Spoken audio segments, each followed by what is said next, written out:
क्या होगा अगर मैं आपको बताऊं कि एक समय भारत की सबसे ताकतवर शक्ति मराठा साम्राज्य सिर्फ कुछ दशकों में टूट गया और इसकी सबसे बड़ी वजह थी एक व्यापारिक संगठन ब्रिटिश ईस्ट इंडिया कंपनी। यह कहानी है सत्ता, विश्वघात और उन युद्धों की जिन्होंने भारत का भविष्य बदल दिया। एंग्लो मराठा युद्ध। तो फटाफट से जाइए, पहले इस चैनल को सब्सक्राइब कर दीजिए। एंग्लो मराठा युद्ध 3 बड़े संघर्षों की श्रृंखला थे जो 1775 से 1818 के बीच मराठा साम्राज्य और ब्रिटिश ईस्ट इंडिया कंपनी के बीच लड़े गए। 18वीं सदी में मराठा साम्राज्य भारत की सबसे प्रभावशाली शक्ति था, जबकि अंग्रेज धीरे धीरे अपने व्यापार को राजनीतिक नियंत्रण में बदल रहे थे। इन युद्धों ने भारत के राजनीतिक इतिहास को पूरी तरह बदल दिया और अंग्रेजों को देश की सबसे बड़ी शक्ति बना दिया। पहले युद्ध की शुरुआत मराठा साम्राज्य के अंदरूनी संघर्ष से जुड़े पेशवा पद को लेकर विवाद खड़ा हो गया।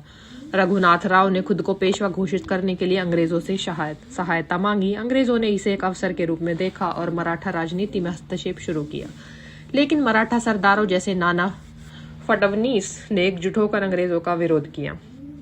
इस युद्ध में कई छोटी बड़ी लड़ाइयां हुई जिनमें दोनों पक्षों को नुकसान हुआ। हालांकि मराठों ने मजबूत प्रतिरोध किया और अंग्रेजों को निर्णायक जीत नहीं मिल सकी। आखिरकार 1782 में ट्रीटी ऑफ सलबाई के साथ युद्ध समाप्त हुआ। परिणाम, रघुनाथ राव को पेशवा नहीं बनाया गया। अंग्रेजों और मराठों के बीच शांति स्थापित हुई।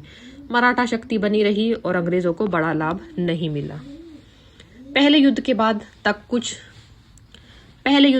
तक कुछ समय तक शांति रही, लेकिन मराठा साम्राज्य के अंदर मतभेद बढ़ते गए। मराठा संघ कई शक्तिशाली घरानों में बट गया, सिंधिया, होलकर, भोंसले आदि। इसी बीच पेशवा बाजीराव सेकंड ने अपनी स्थिति मजबूत करने के लिए अंग्रेजों से समझौता किया और ट्रीटी ऑफ बेसिन पर हस्ताक्षर किए। यह संधि मराठा इतिहास में एक टर्निंग पॉइंट साबित हुई, क्योंकि इससे अंग्रेजों को मराठा मामलों में सीधा हस्तक्षेप करने का अधिकार मिल गया। अंग्रेजों ने इस मौके का फायदा उठाया और मराठा सरदारों के खिलाफ युद्ध छेड़ दिया। इस युद्ध में कई महत्वपूर्ण लड़ाइयां हुई, जैसे अस्साए की लड़ाई, दिल्ली और आगरा पर कब्जा। अंग्रेजों की आधुनिक सेना और रणनीति के सामने मराठा सेनाएं कमजोर पड़ गई। परिणाम, मराठा संघ की एकता टूट गई। अंग्रेजों का नियंत्रण उत्तर भारत तक फैल गया। मुगल सम्राट अंग्रेजों के संरक्षण में आ गया। तीसरा और अंतिम युद्ध सबसे निर्णायक था। मराठा सरदार अंग्रेजों के बढ़ते प्रभुत्व से असंतुष्ट थे और उन्होंने आखिरी बार एकजुट होकर विरोध करने की कोशिश की, लेकिन अब बहुत देर हो चुकी थी। अंग्रेज पहले से ज्यादा शक्तिशाली और संगठित हो चुके थे। उन्होंने अलग अलग मराठा शक्तियों को एक एक करके हराया। इस युद्ध में पेशवा बाजीराव सेकंड की हार हुई और उन्हें ब्रिटिश नियंत्रण में भेज दिया गया। परिणाम, मराठा साम्राज्य का पूर्ण पतन। पेशवा पद समाप्त हो गया। भारत में अंग्रेजों का पूर्ण प्रभुत्व स्थापित हो गया। युद्ध के मुख्य कारण मराठा साम्राज्य की आंतरिक कमजोरी और आपसी संघर्ष, पेशवा पद के लिए सत्ता की लड़ाई, अंग्रेजों की विस्तारवादी नीति, मराठा सरदारों के बीच एकता की कमी और अंग्रेजों की बेहतर सैन्य तकनीक और रणनीति। एंग्लो मराठा युद्धों के बाद भारत की राजनीतिक स्थिति पूरी तरह बदल गई। अंग्रेज भारत के सबसे शक्तिशाली शासक बन गए। मराठा साम्राज्य का अंत हो गया।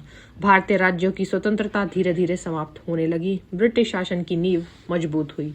इन युद्धों के बाद ब्रिटिश ईस्ट इंडिया कंपनी ने भारत के अधिकांश हिस्सों पर नियंत्रण स्थापित कर लिया।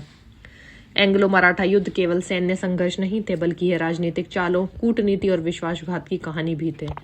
मराठा साम्राज्य, जो कभी पूरे भारत में अपनी शक्ति का परचम लहरा रहा था, आंतरिक विभाजन और गलत निर्णयों के कारण कमजोर हो गया। अगर मराठा सरदार एकजुट रहते और अंग्रेजों की नीतियों को समय रहते समझ पाते तो शायद भारत का इतिहास कुछ और होता। लेकिन इन युद्धों ने यह साबित कर दिया कि केवल शक्ति ही नहीं, बल्कि एकता और रणनीति भी जीत के लिए जरूरी होते हैं। अगर आपको ऐसी ही ऐतिहासिक कहानियां पसंद हैं तो वीडियो को लाइक करें, चैनल को सब्सक्राइब करें और बताइए अगला टॉपिक क्या होना चाहिए।